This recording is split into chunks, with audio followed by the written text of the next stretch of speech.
Capítulo 2. India. El mercado de Tiruvannamalai estaba rebosante de gentes, colores y ruidos cuando la vi. Caminaba como rodeada de una aureola dorada y su porte era digno y majestuoso. La acompañaba otra mujer, seguramente su sirvienta de casta inferior, morena y con un sari humilde. En cambio ella...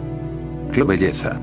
Algo en mí se activó, algo extraño, una especie de recuerdo o añoranza. Me dieron ganas de acercarme y preguntarle, de tomarla entre mis brazos y hacer fluir aquello que me llamaba hacia ella, pero me contuve. Al día siguiente, desperté sudoroso y con una opresión en mi pecho. No podía vivir sin ella, pero al mismo tiempo no podía afirmar que fuera ella sino otra cosa, misteriosa, que ella había despertado lo que me inquietaba. Lo fui a consultar con el astrólogo del pueblo. Me dijo que la fecha era auspiciosa y que el sentimiento venía de muy antiguo, de otro lugar y tenía componentes kármicos. Aquello coincidía con mi sensación y se lo agradecí. Mis padres lo empezaron a notar. El Patanjali era casi inaccesible para mí. Desde pequeño lo conocía como sumido en sí mismo, indagando y casi siempre sentado en el jardín, completamente absorto durante sus prácticas de meditación. Mi madre lo admiraba y respetaba mucho y nos decía a mí y a mis hermanos que su marido, nuestro padre, estaba llegando al tercer ciclo de la vida y que pronto nos abandonaría para ir a internarse en el bosque y vivir en un contacto con Dios, sin posesiones y en total entrega a Purusa. Estoy seguro que así nos preparaba para que llegado el momento de la despedida la pudiéramos aceptar tal y como ella lo había hecho. Mi madre estaba convencida de que su esposo era un santo y que había cumplido a la perfección su papel de padre y marido. Yo nunca lo había oído discutir o pelear. En las comidas todos bendecimos el alimento mientras él hacía una plegaria y mi madre solícita nos servía. A mí no me interesaba la meditación. La sentía como un rival de la compañía paterna, pero jamás lo expresé abiertamente. En cambio, los rituales me fascinaban. Todas las mañanas acompañaba a mi padre al templo y allí orábamos ante una imagen de Shiva. Él me decía que Shiva enseñaba a transmitir lo negativo en positivo, colocándose más allá de la dualidad. De regreso a casa siempre pasábamos a saludar al elefante sagrado.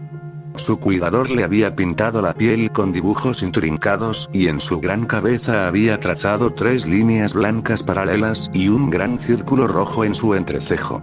Yo le acariciaba su trompa y él la colocaba sobre mi cabeza como dándome la bendición matutina. Después desayunábamos con toda la familia y al terminar acompañaba a mi padre a su trabajo. Vendía velas en el mercado y yo le ayudaba con su negocio. Mis hermanos eran pequeños y se dedicaban a recibir instrucción en una de las salas del templo. Yo ya había terminado mis estudios y estaba penetrando el segundo ciclo de vida. Quizá por eso no podía apartar de mi mente la visión de esa muchacha del mercado. Mi madre me cuestionó 2 días después. Era muy intuitiva y seguramente le extrañaba mi semblante preocupado y mis ojos rojizos indicativos del insomnio. Se me acercó después de la comida y me llevó a su lado. ¿Qué es lo que te sucede?, me preguntó preocupada. Le conté todo y le di señas de la fisonomía y vestimenta de la muchacha. Le confesé la opinión del astrólogo y después de escúchame me dijo que me tranquilizará. La boda se realizó 3 semanas más tarde. Ambas familias éramos de casta brahmánica y no había habido ningún problema para llegar a un acuerdo. Durante 20 años, mi esposa Soraya y yo vivimos una vida tranquila. Tuvimos 6 hijas y 2 hijos. En un viaje a la bahía de Bengala, visité a mi hermano Amam, quien era pescador del pueblo Asama. Él me convenció de irme a vivir con mi familia a su pueblo. En la mañana salíamos a pescar mientras los niños jugaban en la playa, nadaban y asistían a instruirse. Soraya era una buena ama de casa y la pequeña choza que nos servía de hogar siempre la mantenía limpia y arreglada. Una tarde, al regresar del mar, Amam y yo nos sorprendimos al notar una humareda que salía del pueblo. El mar estaba picado y nos tardamos más de 1 hora en desembarcar. Mi corazón palpitaba con tanta fuerza que sentía que se me saldría del pecho porque el humo parecía surgir de nuestras casas, las que, a la distancia, se veían envueltas en fuego. Desesperados y luchando con las olas pudimos, por fin, llegar a la playa.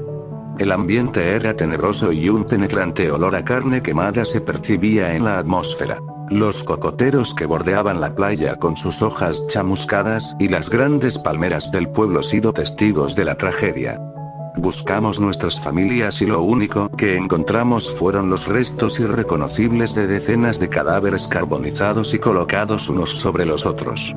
Durante 9 días no pude dormir y mis ojos desorbitados parecían lanzar chispas en todas las direcciones. Existía en un estado de estupor completo, sin entender lo que había acontecido y con un deseo de enterrarme en la arena o abandonarme al mar sin luchar. No podía comer y solo de vez en cuando cortaba un coco y saciaba mi sed con su jugo dulce y espeso.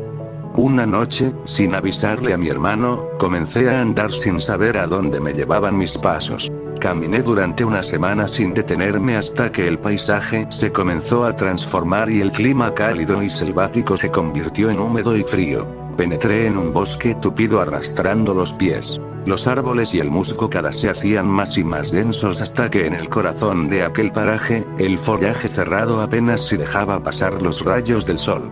Sin fuerzas y con un total desconocimiento del lugar en el cual me encontraba me desmayé. Un piso esponjoso y alfombrado de hojas fue mi lecho. Desperté en otro lugar.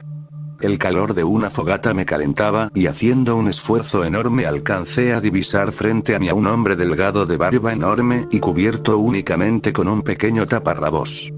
Antes de poder reconocerlo volví a caer en la inconsciencia. La misma experiencia se repitió en varias ocasiones en intervalos que parecían transcurrir sin intermedios. Después supe que me tardé 13 días en recuperarme y que esa figura humana desdibujada que me había salvado era mi padre Patanjali. 10 años antes se había despedido de mí, mis hermanos y madre y aislado en ese mismo bosque al que me habían guiado mis pasos y un poder misterioso. Patanjali se había dedicado a meditar en silencio y durante esos 10 años no había tenido contacto con ningún otro ser humano ni pronunciado una sola palabra. Permanecí con mi padre hasta que murió. Me dediqué entonces a escribir sus enseñanzas en forma de aforismos. Viví 20 años más y nunca abandoné el bosque, me alimentaba de raíces y frutos silvestres. Recogía agua de lluvia que me servía para saciar mi sed y asearme. Añoraba a Soraya y a mis hijos y las prácticas que aprendí de mi padre Patanjali calmaban mi espíritu y satisfacían mi mente pero nunca completamente. Algo dentro de mí permaneció en el misterio hasta que morí. En ese momento se rasgó un velo y pude percibir un estado de amor que me calmó pero solo por un instante. Patanjali me había mostrado que el secreto del ser se encontraba en el silencio, en la inhibición de toda actividad mental. Su mensaje estaba claramente descrito en los aforismos que yo mismo había inscrito en grandes rocas para que perduraran intactos hasta ser encontrados por otros buscadores. Los últimos 5 años de mi primera vida en este planeta, los viví en un estado de silencio. Solamente existía yo, el cielo y la tierra. Durante ese tiempo no pronuncié palabra alguna y en mi mente no apareció ningún pensamiento. Solamente en el instante de morir, de mis labios surgieron 2 palabras. Yo soy.